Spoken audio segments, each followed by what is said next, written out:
Clinton Miner here from Sage to Sawtooth Bushcraft. Got another short video for you concerning the or dealing with evaluating some stormproof matches. We've been using the Coghlins as the study or as the test group, the baseline, and we've lit those on fire enough so far that I don't think I'm going to do that except in a head-to-head test with the ones we're going to be testing today. Today we're going to evaluate or compete with the Coghlins with some matches from China.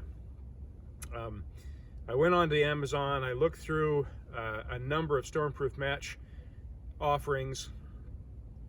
It's where I got my Coghlins, it's where I've gotten my Zippo and also my UCO, my Yuko matches that we've already looked at. Also offering on Amazon are a number of sellers that provide or that offer stormproof matches that all look very similar. I went ahead and ordered a number of those so we could do some comparisons, see if there's any real difference in them. But this particular offering I will put into the description so that you can find it. It's a 5-pack, 5 boxes, 100 matches a piece, or 100 piece matches, so apparently 20 matches per container. Waterproof, windproof, survival, emergency, light, storm matches match. And it's I assumed that it was coming from China when I received it. I was borne out in that the mailing label is from China, but we're going to go ahead and give those a try today, and we're going to go through the first 3 tests that we typically do.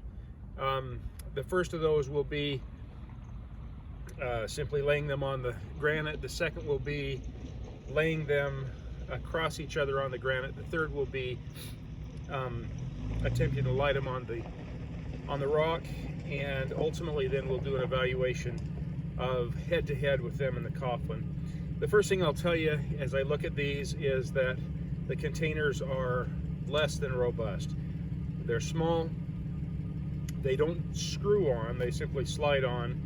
I'm not sure how waterproof they are, and even more importantly, I'm not sure how robust they are, in the sense that I'm afraid that that lid would come off very easily if it was in your pocket or in a backpack. But we're going to go ahead and test those anyway. So we'll start off again with this one. The striker's on the outside.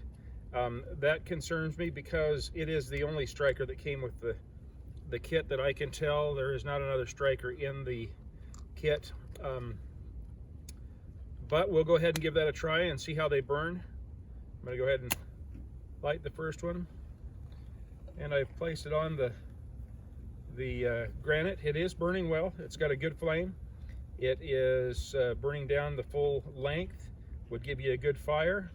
Not a bad match all in all.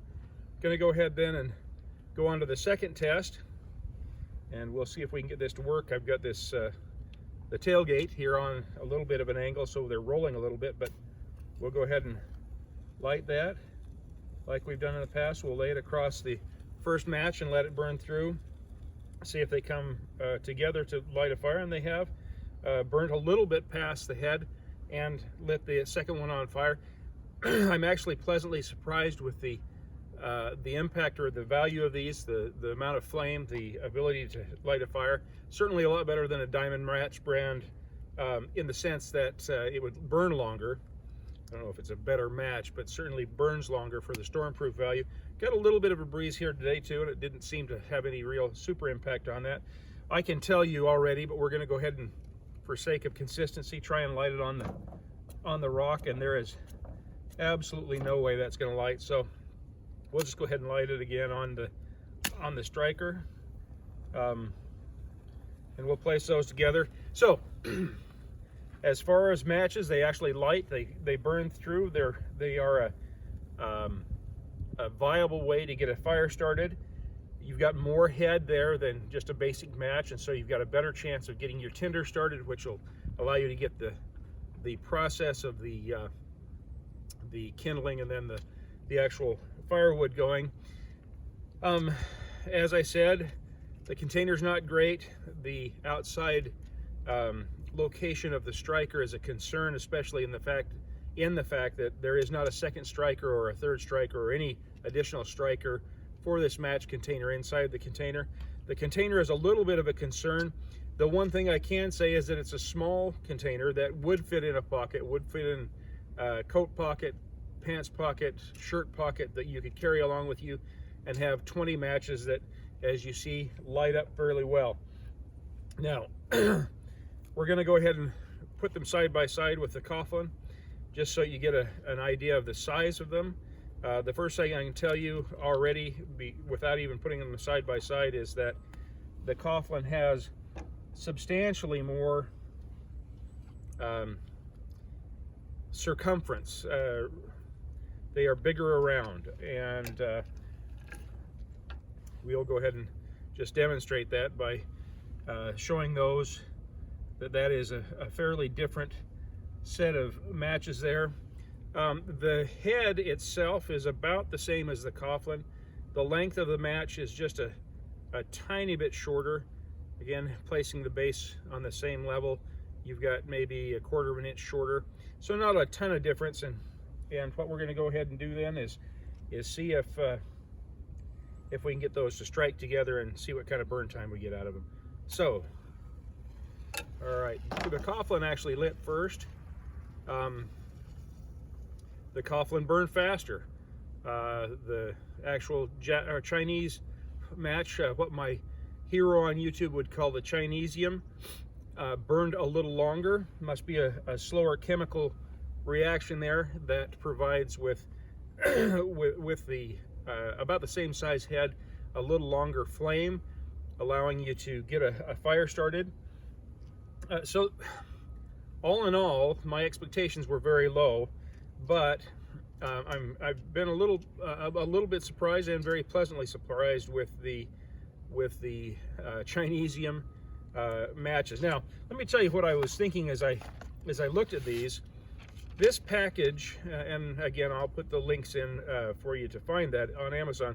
This package came with 5 separate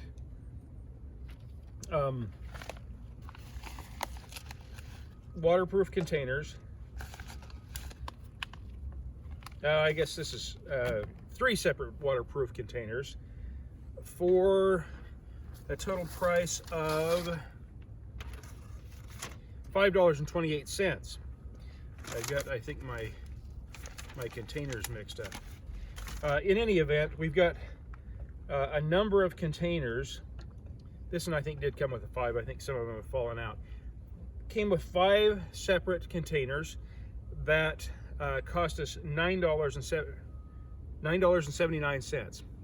5 separate containers that cost $9.79 with free shipping. What I see here not only is a potentially viable use on a personal basis for your bug out bag, for your everyday carry, for your long-term bags, for your camping, hunting, and fishing bags, for your hunting accessories, those types of things. But even better, one of the things I look at when I'm looking at long-term survival, long-term preparation, is the idea that barter is a fantastic tool to get the things that you may have not thought about, but that you can you may have overlooked that you need. And so one of the things that is going to be extremely valuable if there are some issues with our society is there are going to be issues with people not having a furnace, not having ways to cook, that are also not really prepared to constantly build fires. I'd say the typical house may have a box of matches in it, may have a couple of boxes of matches in it, but the typical house doesn't have any stormproof matches, doesn't have those types of things. In this situation, this would be a great purchase for $9, just about $10. So what you're looking at is about $2 a piece for this waterproof container containing 20 stormproof matches that would provide you with a great barter opportunity, as well as provide you with additional resources should you decide not to barter it. So again, given the nature of these, I was a little surprised, actually very pleasantly surprised, that they've turned out to be pretty decent matches. We will, along with the other matches, test them with water, both with the match itself and with the striker, and eventually be able to give us some idea how they hold up in that more difficult situation. But in this head-to-head situation with the Coghlin and the Chinesium, we have got a pretty strong showing by the Chinese manufactured matches for personal use, but certainly for barter use at a very inexpensive level. This is Clinton Miner from Sawtooth Bushcraft. I want to again tell you how much I appreciate your following my channel, your review of my videos. Particularly, I appreciate your likes and subscriptions. Looking for more subscriptions. If you've got friends, share these videos with them and encourage them to subscribe so they can continue to get these videos, so we can continue to grow the channel and give you the opportunity to learn more. Remember, as we say here at Sage to Sawtooth Bushcraft, if you're prepared, you are never really lost.